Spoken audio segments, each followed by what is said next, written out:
ಶ್ರೀ ಗುರುಭ್ಯೋ ನಮಃ. ಶ್ರೀನಿವಾಸ ಸ್ತೋತ್ರದ ಮುಂದಿನ ಭಾಗವನ್ನು ಇಲ್ಲಿ ಚಿಂತನೆ ಮಾಡ್ತಾ ಹೋಗೋಣ. ಎನ್ನ ಬಂಧುಗಳೆಲ್ಲ ನಿನ್ನ ದಾಸರು ಸ್ವಾಮಿ, ಮನ್ನಿಸು ಕಂಡ್ಯ ಮಹಾರಾಯ. ಮಹಾರಾಯ ನೀ ಮರೆದರಿನ್ನಾರು ಸಾಕಲರಿಯರು. ಎನ್ನ ಬಂಧುಗಳೆಲ್ಲ ನಿನ್ನ ದಾಸರು ಸ್ವಾಮಿ ಅಂದರೆ ಇಡೀ ನನ್ನ ಪರಿವಾರ ನಿನ್ನ ಭಕ್ತರು, ಅಂದರೆ ನಿನ್ನ ಭಕ್ತರೇ ನನ್ನ ಪರಿವಾರ ಅಂತ ದಾಸರು ಹೇಳ್ತಿದ್ದಾರೆ.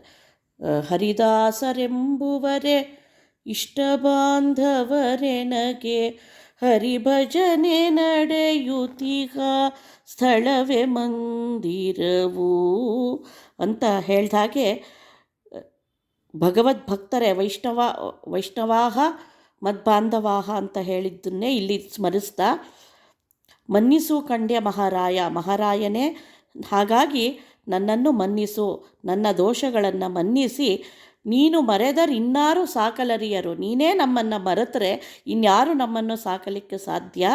ಹಾಗಾಗಿ ನಾನು ನನ್ನ ಪರಿವಾರದ ಸಮೇತ ನಿನಗೆ ಅರ್ಪಣೆ ಮಾಡ್ಕೊಳ್ತಾ ಇದ್ದೇನೆ, ನನ್ನನ್ನು ರಕ್ಷಣೆ ಮಾಡು ಅಂತ ದಾಸರು ಕೇಳ್ಕೊಳ್ತಾ ಇದ್ದಾರೆ. ಸರ್ವ ಅಂತರಾತ್ಮಕನೇ ದುರ್ವಿಷಯ ತೈಲದೊಳು ದರ್ವಿಯಂದದಲ್ಲಿ ಚರಿಸುವ ಮನದಲ್ಲಿ ಸರ್ವಕಾಲದಲ್ಲಿ ನೆಲೆಗೊಳ್ಳೋ. ಎಲ್ಲರಲ್ಲಿ ಅಂತರ್ಯಾಮಿಯಾಗಿ ನೀನೇ ಇದ್ದಿ, ಹಾಗಿರುವವನು ಮನಸ್ಸಲ್ಲೂ ನೀನೇ ಇರ್ತೀಯ. ನನ್ನ ಮನಸ್ಸು ಯಾವಾಗಲೂ ದುರ್ವಿಷಯದ ತೈಲದೊಳು, ದುರ್ವಿಷಯ ಅನ್ನೋ ಎಣ್ಣೆಯಲ್ಲಿ ಸೌಟಿನಂತೆ ಒಂದು ಚಮಚದಂತೆ ಚರಿಸ್ತಾ ಇರುತ್ತೆ. ಇಲ್ಲಿ ದುರ್ವಿಷಯವನ್ನು ತೈಲಕ್ಕೆ ಹೋಲಿಸಿದ್ದಾರೆ. ಯಾಕೆ ಅಂದರೆ ಅದಷ್ಟು ಜಿಗಟು. ಒಮ್ಮೆ ಕೆಟ್ಟ ವಿಷಯಗಳ ಬಗ್ಗೆ ಆಸಕ್ತಿ ಅನ್ನೋದು ಮೂಡಿದರೆ ಅದು ತಾನಾಗಿ ಅಂಟಿಕೊಂಡು ಬಿಡುತ್ತೆ ಹೊರತು ಅದರಿಂದ ಸುಲಭವಾಗಿ ನಮಗೆ ಬಿಡುಗಡೆ ಆಗಲ್ಲ. ಅದರಲ್ಲಿರುವ ಒಂದು ಸೌಟಿನಂತೆ ಹೇಗೆ ಯಾವಾಗಲೂ ಆ ಜಿಡ್ಡಿನಿಂದ ಆ ಸೌಟಿಗೆ ಮುಕ್ತಿ ಇಲ್ಲವೋ, ಹಾಗೆ ನನ್ನ ಮನಸ್ಸು ಕೂಡ ಯಾವಾಗಲೂ ಕೆಟ್ಟ ವಿಷಯಗಳಲ್ಲೇ ಅಂಟಿಕೊಂಡಿದೆ, ಅಲ್ಲೇ ಚರಿಸ್ತಾ ಇದೆ. ಅಂತಹ ಮನಸ್ಸನ್ನು ನೀನು ಅದರಿಂದ ಬೇರ್ಪಡಿಸಿ ಅಲ್ಲಿ ನೀನು ವಿಷಯನಾಗಿ ಬಂದು ನೆಲೆಗೊಳ್ಳೋ ಅಂತ ಕೇಳ್ಕೊಳ್ತಾರೆ. ಏನ ಬೇಡಲಿ ನಿನ್ನ ಧೀನವೀ ಜಗವು ಸ್ವಾಧೀನ ವಸ್ತುಗಳ ನಾ ಕಾಣೆ ಭಕ್ತಿ ವಿಜ್ಞಾನ ವೈರಾಗ್ಯವನ್ನೇ ಕರುಣೀಸೋ. ಏನ ಬೇಡಲಿ ನಿನ್ನ, ಇಡೀ ಜಗತ್ತೇ ನಿನ್ನ ಅಧೀನ ಸ್ವಾಮಿ, ಸ್ವಾಧೀನ. ನನಗೆ ಅಧೀನ ಇರೋ ಒಂದು ವಸ್ತುವು ಈ ಪ್ರಪಂಚದಲ್ಲಿ ನನಗೆ ಕಾಣಿಸ್ತಾ ಇಲ್ಲ. ಎಲ್ಲವೂ ನಿನ್ನಾಧೀನ ಅಂದಮೇಲೆ ನಿನ್ನನ್ನು ಕೇಳೋದೇನಿದೆ? ಎಲ್ಲವೂ ನಿನ್ನ ಒಡೆತನಕ್ಕೆ ಸೇರಿದೆ. ಆದರೂ ಕೂಡ ಕೇಳ್ಕೊಳ್ತಾ ಇದ್ದೇನೆ, ಭಕ್ತಿ ಜ್ಞಾನ ವೈರಾಗ್ಯವನ್ನು ಕೊಟ್ಟು ಕರುಣೀಸು. ನಿನ್ನಲ್ಲಿ ಭಕ್ತಿ, ನಿನ್ನಲ್ಲಿ ಜ್ಞಾನ ಮತ್ತು ಈ ಲೌಕಿಕವಾದ ವಿಷಯಗಳಲ್ಲಿ ವೈರಾಗ್ಯವನ್ನು ಕೊಟ್ಟು ನನ್ನನ್ನು ಉದ್ಧಾರ ಮಾಡು ಅಂತ ಕೇಳ್ತಾ ಇದ್ದಾರೆ. ಆಶೆಯೊಂದುಂಟು ಸರ್ವೇಶ ವಿಜ್ಞಾಪಿಸುವೆ, ವಿಶ್ವಂಬರಾಭಾಗ್ಯ ಸತಿಮೋಹ ತಪ್ಪಿಸಿ ನೀ ಸಲಹಬೇಕೋ ದಯದಿಂದ. ಆಶೆಯೊಂದುಂಟು, ಏನು ಕೇಳಲ್ಲ ಅಂದ ತಕ್ಷಣ ನನಗೆ ಏನು ಬೇಡ ಅಂತಲ್ಲ ಸ್ವಾಮಿ, ನನಗೂ ಒಂದು ಆಸೆ ಇದೆ. ಏನು ಅಂತ ನಿನ್ನಲ್ಲಿ ವಿಜ್ಞಾಪನ ಮಾಡ್ಕೊಳ್ತೀನಿ. ವಿಶ್ವಂಭರ ಭಾಗ್ಯ ಸತಿಮೋಹ, ವಿಶ್ವಂಭರ ನೀನು ಇಡೀ ವಿಶ್ವವನ್ನು ಭರಿಸುವ ಶಕ್ತಿ ಹೊಂದಿರುವವನು, ಅದಕ್ಕೆ ನಿನ್ನ ಕೇಳ್ತಾ ಇದ್ದೀನಿ. ನನಗೆ ಆ ಭಾಗ್ಯಗಳು, ಅನೇಕ ಸೌಭಾಗ್ಯಗಳು, ಸತಿಯ ಮೋಹ ಇವೆಲ್ಲವನ್ನು ತಪ್ಪಿಸಿ ಸಲಹಬೇಕು ದಯದಿಂದ. ನನಗೆ ಯಾವಾಗಲೂ ಇವರನ್ನೆಲ್ಲ ಭರಣ ಮಾಡ್ತೀನಿ, ಇವರೆಲ್ಲರ ರಕ್ಷಕ ನಾನು ಅನ್ನೋ ಸತಿಸುತರನ್ನು ಕಾಯೋದೇ ನನ್ನ ಒಂದು ಉದ್ಯೋಗ ಅನ್ನೋ ಒಂದು ಮೋಹ ನನ್ನನ್ನು ಕಾಡ್ತಾ ಇದೆ. ಈ ಎಲ್ಲ ಮೋಹವನ್ನು ಬಿಡಿಸಿ ನೀನು ನನ್ನನ್ನು ಸಲಹಬೇಕು ಅಂತ ಕೇಳ್ಕೊಳ್ತಾರೆ. ಏನು ಬೇಡುವುದಿಲ್ಲ ಮಾನಾದಿ ಸಂಪತ್ತು ನಾನೊಲ್ಲೆ, ಸ್ವಪ್ನದಲ್ಲಿ ತವ ನಾಮ ಕ್ಷಣ ಕ್ಷಣಕ್ಕೆ ತಾನೊದಗಲೆನ್ನ ವದನಕ್ಕೆ. ಏನು ಬೇಡುವುದಿಲ್ಲ ಅಂದರೆ ಇದನ್ನು ಬಿಟ್ಟು ಇನ್ನೇನು ಕೇಳಲ್ಲ. ಮಾನಾದಿ ಸಂಪತ್ತು, ಮಾನ ಗೌರವ ಇತ್ಯಾದಿ ಸಂಪತ್ತು ಬೇಡ. ಹೇಗೆ ಸ್ವಪ್ನದಲ್ಲೂ ಕೂಡ ನಾನು ನಿನಗದನ್ನು ಬೇಡೋದಿಲ್ಲ. ಆದರೆ ತವನಾಮ ಕ್ಷಣ ಕ್ಷಣಕ್ಕೆ ತಾನು ಒದಗಲೆನ್ನ ವದನಕ್ಕೆ. ಆದರೆ ನಿನ್ನ ನಾಮಸ್ಮರಣೆ ಅನ್ನೋದು ಎಂದಿಗೂ ನನ್ನನ್ನು ಬಿಟ್ಟು ಹೋಗೋದು ಬೇಡ. ಕ್ಷಣ ಕ್ಷಣದಲ್ಲೂ ನನ್ನ ಬಾಯಿಯಲ್ಲಿ ನಿನ್ನ ನಾಮದ ಸ್ಮರಣೆ ಆಗ್ತಾ ಇರಲಿ ಅಂತ ಮತ್ತೆ ಪ್ರಾರ್ಥನೆ ಮಾಡ್ತಾರೆ. ಸಿರಿ ನಿನ್ನ ಚರಣದ ಕಿರುಬೆರಳ ನಖದ ಗುಣ ಅರಿಸಿ ನೋಡು ತಲಿ ಅನುಗಾಲ ಕಾಣದಿರೆ ಬೆರಗೆ ಬೀಳುವಳು ಮರುಳಾಗಿ. ನಿನ್ನ ಮಹಿಮೆಯ ವ್ಯಾಪ್ತಿ ಎಷ್ಟು ಅಂತಂದರೆ, ಲಕ್ಷ್ಮೀದೇವಿ ಕೂಡ ನಿನ್ನ ಕಾಲಿನ ಕಿರುಬೆರಳ ಉಗುರಿನ ಒಂದು ನಖದ ಒಂದು ತುದಿಯ ಗುಣಚಿಂತನೆಯಲ್ಲೇ ಇನ್ನೂ ಮೈಮರೆತಿದ್ದಾಳೆ. ಅವಳಿಗೆ ಇನ್ನೂ ಅನುಗಾಲ ಚಿಂತನೆ ಮಾಡಿದರೂ ಅದು ಮುಗಿತಾ ಇಲ್ಲ. ಅದನ್ನು ನೋಡಿ ಅವಳೇ ಆಶ್ಚರ್ಯಚಕಿತಳಾಗಿದ್ದಾಳೆ. ಅಂತಹ ಮಹಿಮಾ ವ್ಯಾಪ್ತಿ ನಿನ್ನದು ಅಂತ ಮತ್ತೆ ಸ್ಮರಣೆ ಮಾಡಿಕೊಳ್ತಾರೆ. ಕರ್ಮಜ್ಞ ಕರ್ಮೇಶ ಕರ್ಮ ಪ್ರವರ್ತಕನೇ ಕರ್ಮ ಫಲಧಾತ ಕರ್ಮಸ್ಥ ಎನ್ನ ದುಷ್ಕರ್ಮ ಕಳೆದು ನೀ ಸಲಹಯ್ಯ.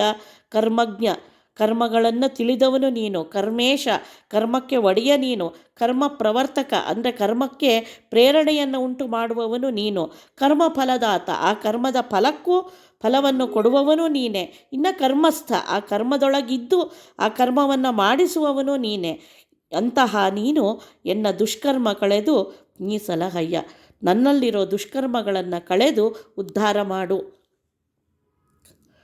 ಕಾಲಾಂತರ್ಗತ ಕಾಲನಿಯಾಮಕ ಅನ್ನೋ ಹಾಗೆ ಕರ್ಮದ ಎಲ್ಲ ಅವಸ್ಥೆಗಳ ಒಡೆತನವೂ ನಿನ್ನದೇ ಅಂದ ಮೇಲೆ ನನ್ನ ದುಷ್ಕರ್ಮಗಳನ್ನು ಕಳೆಯೋಕ್ಕೆ ನೀನೊಬ್ಬನೇ ಸಮರ್ಥ.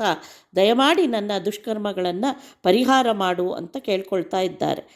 ಸ್ವಾನಂದ ಪರಿಪೂರ್ಣ ನಾನಾ ವಿಷಯಗಳಲ್ಲಿ ನೀನಿಂದು ಮಮತೆಯ ಕಲ್ಪಿಸಿ ಹೀನನೆಂದೆನ್ನೇತಕ್ಕೆ ದಣಿಸುವಿ. ಸ್ವಾನಂದ ಪರಿಪೂರ್ಣ ಸ್ವಗತವಾದ ಆನಂದ ಅಂದರೆ ನೀನು ಆನಂದವನ್ನು ಹೊಂದಲಿಕ್ಕೆ ನಿನಗೆ ಯಾವುದೇ ಅಧಿಷ್ಠಾನ ಬೇಡ. ನೀನೇ ಸ್ವಯಂ ಆನಂದಪೂರ್ಣನಾಗಿದ್ದೀಯ, ನಿನ್ನಿಂದಲೇ ನೀನು ಆನಂದವನ್ನು ಪಡ್ತೀಯ. ಅಂತಹ ಪರಿಪೂರ್ಣವಾದ ಆನಂದವುಳ್ಳವನು ನಾನಾ ವಿಷಯಗಳಲ್ಲಿ ನೀನಿಂದು ಅನೇಕ ವಿಷಯವಸ್ತುಗಳಲ್ಲಿ ನೀನೇ ನಿಂತು ಅದ್ರ ಮೇಲೆ ನೀನೇ ನಮಗೆ ಮಮತೆಯನ್ನು ಉಂಟು ಮಾಡಿ ಮೋಹವನ್ನು ಉಂಟು ಮಾಡಿ ಎನ್ನನೇತಕ್ಕೆ ದಣಿಸುವಿ. ಆದರೆ ಆ ಮಮತೆಯಿಂದಾಗಿ ಕುಸಿದು ಹೋಗ್ತಿರುವ ನನ್ನನ್ನು ಹೀನ ದೌರ್ಭಾಗ್ಯ ಅಂತ ಯಾಕೆ ಉಂಟು ಮಾಡ್ತಾ ಇದ್ದಿ? ವಿಷಯಗಳಲ್ಲಿದ್ದು ಅದರಲ್ಲಿ ವಶನಾಗಿಸಿಕೊಳ್ಳೋದು ನೀನೇನೆ. ಅದನ್ನು ಬಿಡಿಸಿದರೆ, ಆ ವಿಷಯಗಳ ಮೋಹವನ್ನು ಬಿಡಿಸಿದರೆ ನನ್ನ ಈ ದೌರ್ಭಾಗ್ಯವು ಕಳೆಯುತ್ತೆ. ಹಾಗಾಗಿ ದಯಮಾಡಿ ನನ್ನನ್ನು ಈ ಮಮತೆಯ ಬಂಧನದಿಂದ ಬಿಡಿಸು ಅಂತ ಕೇಳ್ಕೊಳ್ತಾ ಇದ್ದಾರೆ. ವಿಜಿತಾತ್ಮನೀ ಭುಜರೊಳಿದ್ದು ಅನವರತ ಯಜಮಾನನೆಂದು ಕರೆಸಿ ಶಿಕ್ಷಕನಾಗಿ ಪ್ರಜರ ಸಂತೈಪೆ ಅನುಗಾಲ. ವಿಜಿತಾತ್ಮ ಅಂದರೆ ಜಿತಾತ್ಮ, ಮನಸ್ಸನ್ನು ಗೆದ್ದವನು, ತನ್ನನ್ನು ತಾನು ಗೆದ್ದವನ್ಯಾರೋ ಅವನು ವಿಜಿತಾತ್ಮ. ಅಂತಹ ಭಗವಂತ ನೀನು ಭೂಭುಜರೊಳಿದ್ದು ಅಂದರೆ ಭೂಭುಜರು ಯಾರು ಅಂದರೆ ಕ್ಷತ್ರಿಯರು. ಈ ಭೂಮಿಗೆ ಭುಜಪ್ರಾಯರಾಗಿ ರಕ್ಷಣೆಯನ್ನು ಮಾಡ್ತಿರುವ ಕ್ಷತ್ರಿಯರಲ್ಲಿ ಇದ್ದು ಅಂದರೆ ರಾಜರುಗಳಲ್ಲಿದ್ದು ಯಜಮಾನನೆಂದು ಕರೆಸುವಿ. ಯಜಮಾನ ಅಂತ ಕರೆಸ್ಕೊಳ್ತೀಯ. ಕರೆಸಿ ಶಿಕ್ಷಕನಾಗಿ ಪ್ರಜರ ಸಂತೈಪೆ ಅನುಗಾಲ, ಅವರಲ್ಲಿದ್ದು ದುಷ್ಟರ ಶಿಕ್ಷಣವನ್ನು ನಿರಂತರ ಮಾಡಿಸಿ ಪ್ರಜೆಗಳನ್ನು ಅನುಗಾಲ ಸಂರಕ್ಷಣೆ ಮಾಡ್ತಾ ಇದ್ದೀಯಾ ಅಂತ ಅಲ್ಲಿ ಅಂದರೆ ಕ್ಷತ್ರಿಯರಲ್ಲಿ, ರಾಜರಲ್ಲಿ, ಒಡೆಯರಲ್ಲಿ ನಿಂತು ಭೂಮಿಯನ್ನು ದುಷ್ಟರಿಂದ ರಕ್ಷಣೆ ಮಾಡಿಸೋದು ಕೂಡ ನೀನೇ ಅಂತ ಚಿಂತನೆ ಮಾಡ್ತಾ ಇದ್ದಾರೆ. ಎಲ್ಲರಂದದಲ್ಲಿ ಲಕ್ಷ್ಮೀ ನಲ್ಲನೆಂದೆನಬೇಡ, ಬಲ್ಲಿದನು ಕಂಡ್ಯ ಭಗವಂತನ ಮಹಿಮೆ ಬಲ್ಲವರು ಇಲ್ಲ ಜಗದೋಳು. ಎಲ್ಲರಂದದಿ ಲಕ್ಷ್ಮೀ ನಲ್ಲನೆಂದೆನಬೇಡ, ಎಲ್ಲರಂತಲ್ಲಪ್ಪ ಈ ಲಕ್ಷ್ಮೀನಲ್ಲ ಅಂತ ನೀನು ಹೇಳಬೇಡ. ಬಲ್ಲಿದನು ಕಂಡ್ಯ ಭಗವಂತ, ಎಲ್ಲವನ್ನೂ ತಿಳಿದವನು ಭಗವಂತ. ಅವನು ಭಗವಂತನ ಮಹಿಮೆ ಬಲ್ಲವರು ಇಲ್ಲ ಜಗದೋಳು. ಅವನು ಎಲ್ಲವನ್ನೂ ಬಲ್ಲಿದ, ಆದರೆ ಅವನನ್ನು ಬಲ್ಲವರು ಈ ಜಗತ್ತಿನಲ್ಲಿ ಯಾರೂ ಇಲ್ಲ.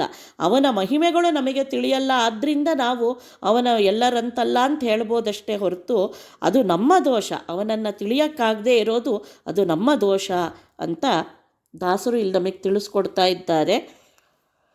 ಗೋವಿಂದನೇ ಬಂದು ಆವಾವ ಕಾಲದಲ್ಲಿ ಕಾವನು ಎಂಬ ನುಡಿಸಿದ್ದವಾಗಿರಲು ಆವ ಭಯ ಕಂಜೆ ಎಂದೆಂದು. ಗೋವಿಂದನೇ ಬಂದು ಆವಾವ ಕಾಲದಲ್ಲಿ ಕಾವನು.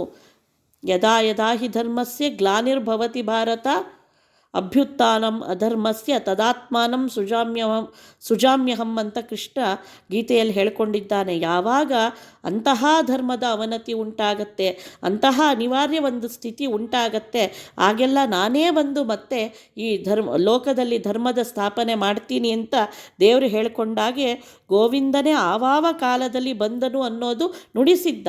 ಅವನ ಅವತಾರಗಳ ಚಿಂತನೆಯನ್ನು ಮಾಡಿದ್ರೆ ಇದು ಪದೇ ಪದೇ ನಮಗೆ ಸಿದ್ಧವಾಗಿ ತೋರ್ತಾ ಇದೆ. ಹೀಗಿರಬೇಕಾದ್ರೆ ಆವ ಭಯ ಕಂಜೆ, ಇನ್ಯಾವ ಭಯ ನಿನಗೆ? ಹಾಗಾಗಿ ಜಗದ್ರಕ್ಷಣೆ ಮಾಡುವ ಹೊಣೆ ಅವನದ್ದು. ಹಾಗಾಗಿ ವ್ಯರ್ಥವಾಗಿ ಇದರ ರಕ್ಷಣೆ ಯಾವುದು, ಧರ್ಮದ ಅವನತಿ, ಧರ್ಮವನ್ನು ರಕ್ಷಣೆ ಮಾಡೋರು ಯಾರು, ಈ ಎಲ್ಲ ಚಿಂತೆಗಳು ನಿನಗೆ ಬೇಡ. ಎಲ್ಲವನ್ನೂ ಭಗವಂತನಲ್ಲಿ ಅರ್ಪಿಸಿ ನೀನು ನಿಶ್ಚಿಂತೆಯಿಂದ ಇರು ಅಂತ ಹೇಳ್ತಾರೆ ದಾಸರು. ಕರಿವರದನೆ ನಿನ್ನ ಕರುಣವಿಲ್ಲದೆ ಭವ ಶರಧಿಯನೆ ದಾಟುವ ತೆರನ್ಹ್ಯಾಂಗೆ ಲೋಕದವರಿಂದಲೀ ಯಮಗೆ ಸುಖವಿಲ್ಲ. ಕರಿವರದನೆ ಅಂದರೆ ಗಜೇಂದ್ರನಿಗೆ ಒಲಿದವನೇ, ನಿನ್ನ ಕರುಣವಿಲ್ಲದೆ, ನಿನ್ನ ಕಾರುಣ್ಯದ ಒಂದು ದೃಷ್ಟಿ ನಮ್ಮ ಮೇಲಿಲ್ಲದಿದ್ದಾಗ ಈ ಭವಶರದಿ ಸಂಸಾರದ ಕಡಲು ಅನ್ನೋ ಅಪರಂಪಾರವಾದ ಕಡಲಿದು. ಇದನ್ನು ದಾಟುವ ತೆರನ್ಹ್ಯಾಂಗೆ, ಇದನ್ನು ದಾಟಿ ನಾವು ಉದ್ಧಾರ ಆಗೋ ಬಗೆ ಹೇಗೆ?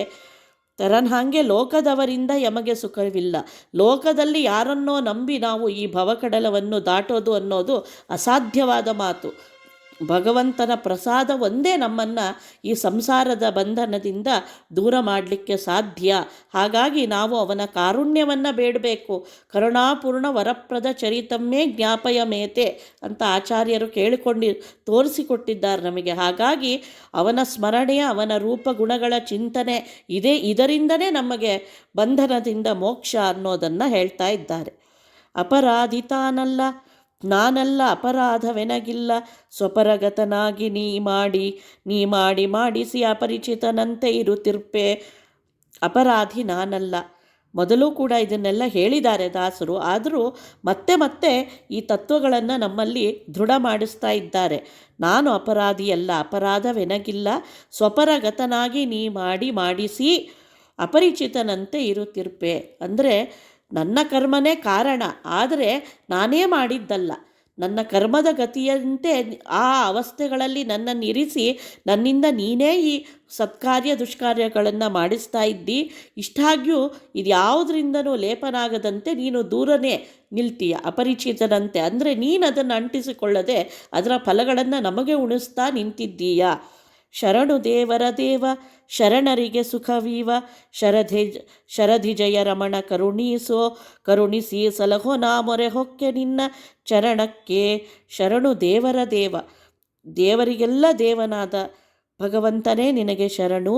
ಶರಣರಿಗೆ ಸುಖವೀವ, ನಿನ್ನನ್ನು ಯಾರು ಶರಣು ಬರ್ತಾರೋ ಅವರಿಗೆ ಸುಖವನ್ನು ಕೊಡುವವ ನಿನಗೆ ನಮಸ್ಕಾರ. ಶರಧಿಜಯ ರಮಣ ಅಂದರೆ ಕಡಲಿನಲ್ಲಿ ಹುಟ್ಟಿ ಬಂದವಳಾದ ಲಕ್ಷ್ಮೀದೇವಿಯ ಒಡೆಯ, ನೀನು ಕರುಣಿಸಿ ಸಲಹೋ, ನೀನು ನಮ್ಮನ್ನು ಕರುಣೆಯಿಂದ ತೋರಿ ರಕ್ಷಣೆ ಮಾಡು ಅಂತ ನಿನ್ನ ಚರಣಗಳಿಗೆ ನಾನು ಮೊರೆ ಹೋಗ್ತಾ ಇದ್ದೇನೆ ಸ್ವಾಮಿ ಅಂತ ಹೇಳ್ತಾರೆ.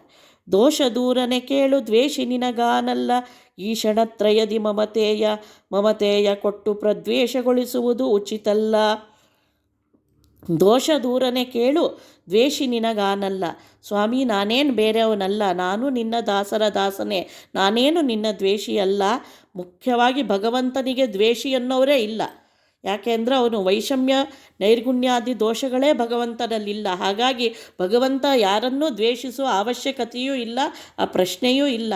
ಹಾಗಿದ್ದ ಮೇಲೆ ನನ್ನನ್ನು ಯಾಕೆ ಈ ಮಮತೆಯ ಬಂಧನದಲ್ಲಿ ಕಟ್ಟಿ ಹಾಕ್ತಾ ಇದ್ದೀ? ಇದು ನಿನಗೆ ಧರ್ಮವೇ ಅಂತ ದಾಸರೇ ದೇವ್ರನಾಮ ಮಾಡಿದ್ದಾರೆ. ಇದು ನಿನಗೆ ಧರ್ಮವೇ ಇಂದಿರೇಶ, ಬದಿಗ ನೀನಾಗಿದ್ದು ಭೀತಿ ಪಡಿಸುವುದು. ಇದು ನಿನಗೆ ಧರ್ಮವೇ ಇಂದಿರೇಶ ಅಂತ ಹೇಳ್ತಾ, ತುರುಳನಲ್ಲವೋ ನಿನ್ನ ಚರಣ ಸೇವಕರವನು ಪರಿಪಾಲಿಪುದು ನಿನಗೆ ಪರಮಧರ್ಮ ಅಂತ ಹೇಳ್ತಾರೆ.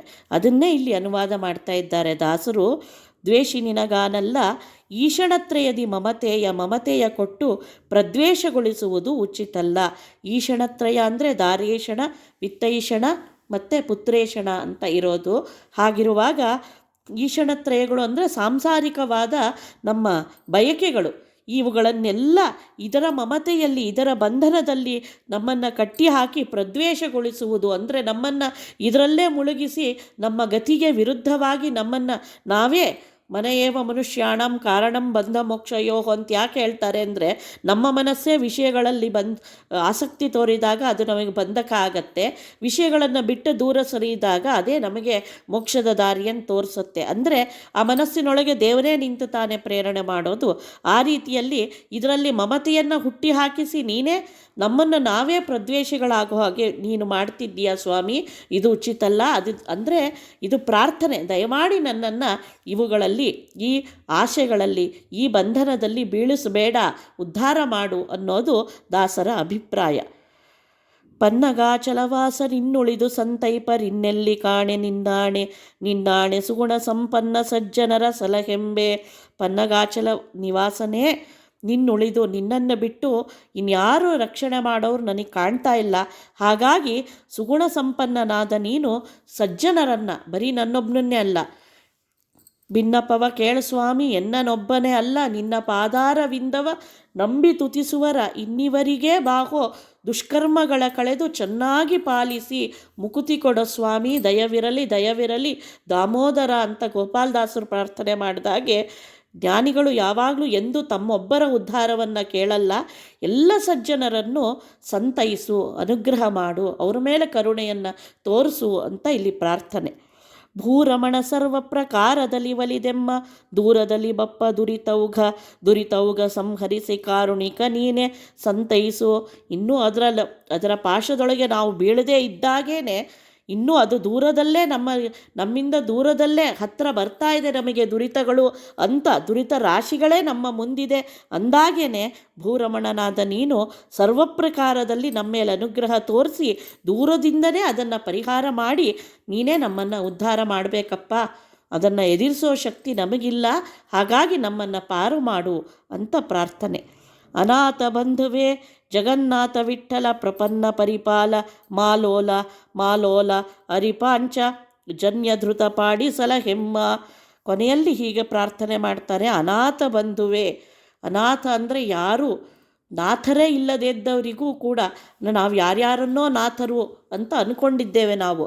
ಆದರೆ ನಿಜವಾದ ನಾಥ, ನಿಜವಾದ ಒಡೆಯ ಅನ್ನೋನು ಭಗವಂತ ಒಬ್ಬನೇ. ಹಾಗೆ ತಿಳ್ಕೊಂಡಾಗ ನಾವೆಲ್ಲ ಸನಾಥರಾಗ್ತೀವಿ. ಹಾಗಾಗಿ ಎಲ್ಲರಿಗೂ ಬಂಧುವಾದ ನೀನು ಜಗನ್ನಾಥ ವಿಠ್ಠಲನೇ ಪ್ರಪನ್ನ ಪರಿಪಾಲ. ಪ್ರಪನ್ನರು ಯಾರು ಅವನಲ್ಲಿ ಶರಣು ಬರ್ತಾರೋ ಅವರನ್ನು ಪರಿಪಾಲನೆ ಮಾಡುವವನೇ. ಮಾಲೋಲ ಲಕ್ಷ್ಮೀದೇವಿಗೆ ಒಡೆಯನೇ. ಅರಿಪಾಂಚಜನ್ಯ ಧೃತ ಪಾಣಿ ಗದಾ ಶಂಖಗಳನ್ನು ಅರಿಪಾಂಚಜನ್ಯ ಧೃತಪಾಣಿ ಅಂದರೆ ಚಕ್ರಶಂಖಗಳನ್ನು ಧರಿಸಿರುವವ, ಕೈಯಲ್ಲಿ ಇಟ್ಟುಕೊಂಡಿರುವವನೇ ಸಲಹೆಮ್ಮ. ಚಕ್ರಶಂಖಗಳಿರೋದೇ ಅದಕ್ಕೆ, ಒಂದು ಜ್ಞಾನವನ್ನು ಕೊಡಲಿಕ್ಕೆ, ಇನ್ನೊಂದು ಜ್ಞಾನದ ಪ್ರತಿಬಂಧಕವಾದ ದೋಷಗಳನ್ನು ಸಂಹಾರ ಮಾಡಲಿಕ್ಕೆ. ಹಾಗಾಗಿ ಚಕ್ರಶಂಖಧರನಾದ ಭಗವಂತನ ಚಿಂತನೆ ಮಾಡ್ತಾ ನಮ್ಮ ಎಲ್ಲ ದೋಷಗಳನ್ನು ಪರಿಹರಿಸಿ ಉದ್ಧಾರದ ದಾರಿಯನ್ನು ನಮಗೆ ತೋರಿಸು ಅಂತ ಪ್ರಾರ್ಥನೆ ಮಾಡ್ತಾ ದಾಸರು ಈ ಶ್ರೀನಿವಾಸ ಸ್ತೋತ್ರವನ್ನು ಇಲ್ಲಿಗೆ ಸಮರ್ಪಣೆ ಮಾಡ್ತಾ ಇದ್ದಾರೆ. ಇಲ್ಲ, ಇನ್ನೂ ಚಿಂತನೆ ಮಾಡಬೇಕು. ಏಕೆಂದರೆ ಸುಮಾರಾಗಿ ಭಗವಂತನ 4 ಆಯುಧಗಳನ್ನು ಹೊತ್ತ ಚತುರ್ಹಸ್ತ ಮೂರ್ತಿಗಳನ್ನೇ ಕೇಳ್ತೀವಿ.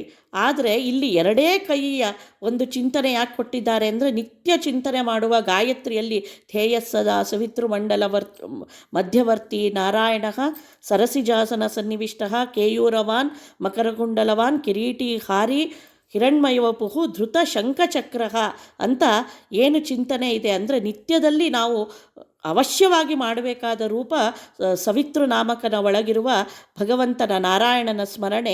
ಅದು ಇದೇ ಧ್ಯೇಯ ರೂಪವನ್ನು ಹೊಂದಿದೆ. ಇನ್ನೂ ಹೆಚ್ಚಂದರೆ ಮನುಷ್ಯರಾಗಿ ನಾವು 2 ಕೈಯ ರೂಪವನ್ನು ಧ್ಯಾನದಲ್ಲಿ ಅನುಸಂಧಾನ ಮಾಡಿಕೊಳ್ಳೋದು ಸುಲಭ. ಮೊದಲು 2 ಕೈಯ ಚಿಂತನೆ ಮಾಡಿದ ಮೇಲೆ ಯಥಾಯೋಗ್ಯವಾಗಿ ಭಗವಂತ ಅವರಿಗೆ ಅವನ ಅನೇಕ ಹಸ್ತಗಳ ಅನೇಕ ಆಯುಧಗಳುಳ್ಳ ರೂಪದ ಚಿಂತನೆ ಕೊಡಬಹುದು ಅವರ ಯೋಗ್ಯತೆಗೆ ಅನುಗುಣವಾಗಿ. ಹಾಗಾಗಿ ಆ ನಿತ್ಯ ಸ್ಮರಣೆ ಮಾಡುವ ಸವಿತೃನಾಮಕನಾಗಿ ಇಡೀ ಜಗತ್ತನ್ನೇ ಉದ್ಧಾರ ಮಾಡ್ತಿರುವ ಆ ಭಗವನ್ಮೂರ್ತಿಯ ಚಿಂತನೆಯೊಂದಿಗೆ ದಾಸರು ಈ ಒಂದು ಕೃತಿಯನ್ನು ಸಮರ್ಪಣೆ ಮಾಡ್ತಾ ಇದ್ದಾರೆ. ಶ್ರೀಕೃಷ್ಣಾರ್ಪಣಮಸ್ತು.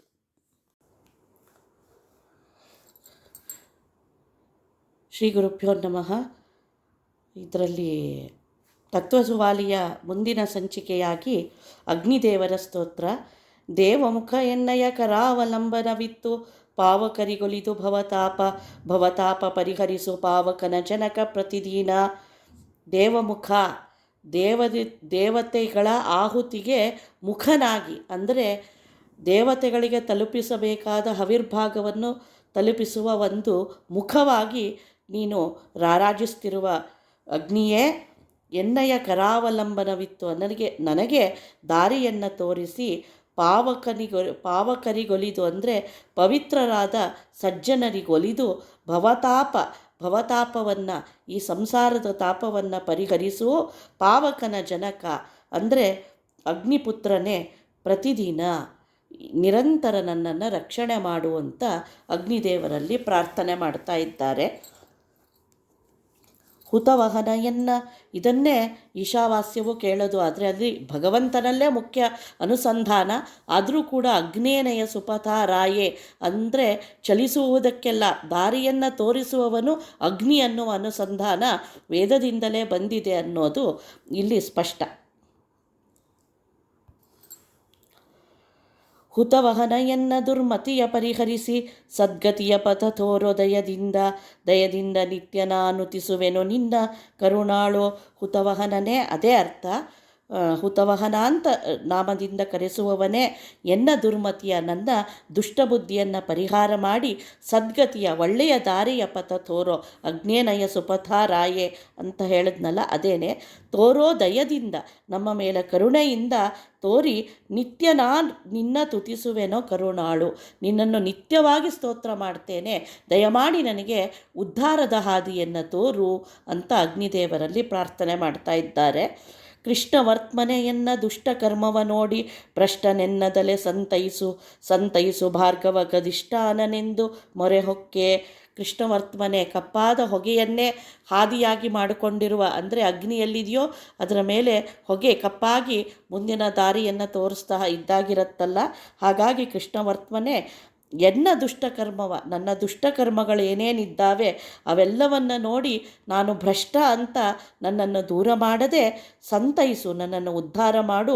ಭಾರ್ಗವಿಗೆ ಅಧಿಷ್ಠಾನನೆಂದು ಮೊರೆಹೊಕ್ಕೆ, ನಿನ್ನನ್ನು ಸಾಕ್ಷಾತ್ ಪರಶುರಾಮನಿಗೆ ಅಧಿಷ್ಠಾನ ನೀನು ಅನ್ನುವ ಚಿಂತನೆಯಲ್ಲಿ ನಿನ್ನನ್ನು ಬೇಡ್ಕೊಳ್ತಾ ಇದ್ದೀನಿ ಸ್ವಾಮಿ, ದಯಮಾಡಿ ನನ್ನನ್ನು ಉದ್ಧಾರ ಮಾಡು ಅಂತ ಕೇಳ್ಕೊಳ್ತಾ ಇದ್ದಾರೆ. ರುದ್ರಾಕ್ಷಗನೆ ಮಹೋಪದ್ರವವ ಪರಿಹರಿಸು ಭದ್ರಪ್ರಕಾಶ ಮಹಾಭದ್ರ ವಿಖ್ಯಾತ ಕರುಣಾ ಸಮುದ್ರ ಶರಣೆಂಬೆ. ಮುಕ್ಕಣ್ಣನಾದ ಶಿವನ ಮೂರನೆಯ ಕಣ್ಣು ಅಗ್ನಿಯೇ ಅಲ್ವಾ, ಅದಕ್ಕೆ ರುದ್ರಾಕ್ಷಗನೆ ಅಂತ ಅವನನ್ನು ಸಂಬೋಧನೆ ಮಾಡಿದ್ದಾರೆ. ಮಹೋಪದ್ರವವ, ತಮ್ಮಂಥ ಸಾಧಕ ಜೀವರಿಗೆ ಬರುವ ಮಹದಾದ ಉಪದ್ರವವನ್ನು ಯಾವುದೇ ಇರಬಹುದು ಅದನ್ನು ಪರಿಹರಿಸಿ ಭದ್ರಪ್ರಕಾಶವನ್ನು ಒಳ್ಳೆಯ ಬೆಳಕನ್ನು ಅಂದರೆ ಜ್ಞಾನವನ್ನು ಕೊಟ್ಟು ಮಹಾಭದ್ರ ನಾಮಕನೇ ಮಹಾಭದ್ರನಾಗಿ ಖ್ಯಾತಿಯನ್ನು ಹೊಂದಿರುವ ನೀನು ಕರುಣಾ ಸಮುದ್ರನಾದ ನೀನು, ನಿನಗೆ ಶರಣು ಹೊಂದುತ್ತೇನೆ, ನನಗೆ ಅಭಯವನ್ನು ಕೊಡು ಅಂತ ಪ್ರಾರ್ಥನೆ ಮಾಡ್ತಾ ಇದ್ದಾರೆ. ಕಡಲ ಒಳಗಿದ್ದು ಬಡಬಾಗ್ನಿ ಎನಿಸುವಿ ಅಡವೆಯೊಳಗಿದ್ದು ದಾವಾಗ್ನಿ ಎನಿಸುವಿ ಪೊಡವೆಯೊಳು ಭೌಮ ಎನಿಸುವಿ. ಕಡಲ ಒಳಗಿರುವ ಅಗ್ನಿಗೆ ಒಡವಾಗ್ನಿ ಅಂತಾರೆ. ಅದೇ ಕಾಡಿನಲ್ಲಿದ್ದಾಗ ದಾವಾಗ್ನಿ ಅಂತ ಕರೆಸ್ಕೊಳ್ತಿ. ಇನ್ನು ಪೊಡವಿಯೊಳಗೆ ಅಂದರೆ ಭೂಮಿಯಲ್ಲಿ ಭೌಮನಾಮಕನಾಗಿ ಕರೆಸ್ಕೊಳ್ತಿ. ಹೀಗೆ ಅನೇಕ ಸ್ಥಳಗಳಲ್ಲಿ ಅನೇಕ ನಾಮದಿಂದ ಕರೆಸಿಕೊಳ್ಳುವ ಮಹಾನುಭಾವನೆ, ನಿನಗೆ ಇಷ್ಟೆಲ್ಲ ನಾಮಗಳು ಇದೆ ಅಂತ ಅವನನ್ನು ಸ್ತೋತ್ರ ಮಾಡ್ತಾರೆ. ಶುಚಿನಾಮಕನೆ ಮನೋವಚನಾದಿಗಳ ದೋಷ ನಿಚಯಗಳನ್ನೆಣಿಸದೆ ದಣಿಸದೆ ಮಚ್ಚಿತ್ತ ಖಚಿತವನ್ನು ಮಾಡು ಹರಿಯಲ್ಲಿ. ವಾಗ್ ಅಭಿಮಾನಿನಿಯೂ ಆಗಿರೋದ್ರಿಂದ ಶುಚಿನಾಮಕನೇ ಅಂತ ಸ್ತೋತ್ರ ಮಾಡ್ತಾ, ಮನಸ್ಸು ವಚನಾದಿಗಳ ದೋಷ, ಮನಸ್ಸಿನಿಂದ ಪ್ರೇರಿತಗೊಂಡ ಮಾತಾಗಿ ಅಭಿವ್ಯಕ್ತಿ ಹೊಂದುವ ಅನೇಕ ಶಕ್ತಿಯನ್ನು ನೀನು ಕೊಡ್ತಿ. ಅಲ್ಲಿ ಅನೇಕ ದೋಷಗಳು ಉಂಟಾಗತ್ತೆ ನಮ್ಮ ಕರ್ಮದಿಂದಾಗಿ. ಆ ದೋಷಗಳ ಗುಂಪನ್ನು ಎಣಿಸದೆ, ನಮ್ಮನ್ನು ದಣಿಸದೆ, ಮಚ್ಚಿತ್ತವನ್ನು ನನ್ನ ಮನಸ್ಸನ್ನು ಖಚಿತವಾಗಿ ಭಗವಂತನಲ್ಲಿ ನಿಲ್ಲಿಸಿ ಅನುಗ್ರಹ ಮಾಡು ಅಂದರೆ ವಾಗಭಿಮಾನಿಯಾದ ಅಗ್ನಿಯಲ್ಲಿ ಪ್ರಾರ್ಥನೆಯನ್ನು ಸಲ್ಲಿಸ್ತಾರೆ.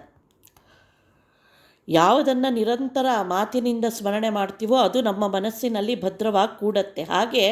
ಹಾಗಾಗಿ ವಾಗ್ದೇವತೆಯಾದ ಅಗ್ನಿದೇವ ನಮ್ಮಲ್ಲಿ ಭಗವಂತನ ನಾಮಸ್ಮರಣೆಯನ್ನು ನಿರಂತರವಾಗಿ ಮಾಡಿಸಿದರೆ ಆ ಭಗವಂತನ ನಾಮ ನಮ್ಮ ಮನಸ್ಸಿನಲ್ಲಿ ಚೆನ್ನಾಗಿ ಕೂಡತ್ತೆ ಅನ್ನೋದು ಇಲ್ಲಿ ತಾತ್ಪರ್ಯ.